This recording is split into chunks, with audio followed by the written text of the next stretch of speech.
বাংলাদেশ নেপাল অর্থনৈতিক সম্পর্ক আরও গভীর হচ্ছে।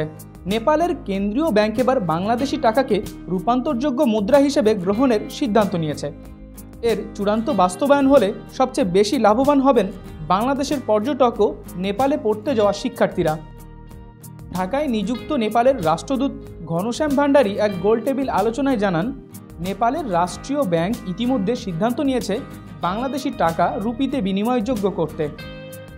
তবে এটি এখনও প্রাথমিক পর্যায়ে রয়েছে। সিদ্ধান্তটি চূড়ান্ত হলে সুবিধা পাবেন দুই দেশের নাগরিকরাই।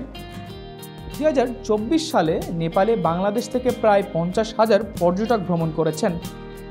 অন্যদিকে বাংলাদেশে পড়াশোনা করছেন নেপালের অন্তত 3,000 শিক্ষার্থী, যাদের অধিকাংশই মেডিকেল শিক্ষার্থী। নেপালের বিভিন্ন হাসপাতালে বাংলাদেশের মেডিকেল গ্র্যাজুয়েটরা সেবা দিচ্ছেন। তারা যেন এক একটি বাংলাদেশের শুভেচ্ছা দূত, এমন মন্তব্য করেন রাষ্ট্রদূত। আলোচনায় উঠে আসে, বাংলাদেশ ও নেপাল একসঙ্গে কাজ করছে সার্ক, বিমস্টেক, BBIM সহ আঞ্চলিক ফোরামগুলোতে। বিদ্যুৎ ও বাণিজ্য খাতে সহযোগিতাও বাড়ছে।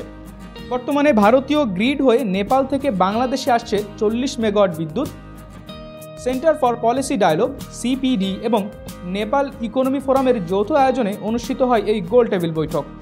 CPDর সম্মানীয় ফেলো ডক্টর মোস্তাফিজুর রহমান বলেন, অশুল্ক বাধা কমানো এবং ট্রান্সপোর্ট কানেক্টিভিটি সহজ করলেই বাংলাদেশ নেপাল বাণিজ্য আরও গতি আসবে। বাংলাদেশ ও নেপালের মধ্যে যে বন্ধুত্ব সম্পর্ক গড়ে উঠেছে তা শুধু রাজনৈতিক নয়, ব্যবসা, শিক্ষা, পর্যটন, এমনকি বিদ্যুৎ খাতেও এর সম্পর্কের সুফল মিলছে। নেপালের সঙ্গে টাকা রুপির সরাসরি বিনিময় চালু হলে এটি হবে আঞ্চলিক অর্থনৈতিক সংহতির আরেকটি মাইল ফলক। এ ধরনের গুরুত্বপূর্ণ আপডেট পেতে আমাদের সঙ্গেই থাকুন। BGN TV 24, সংবাদ যেখানে, বিশ্বস্ততা সেখানে।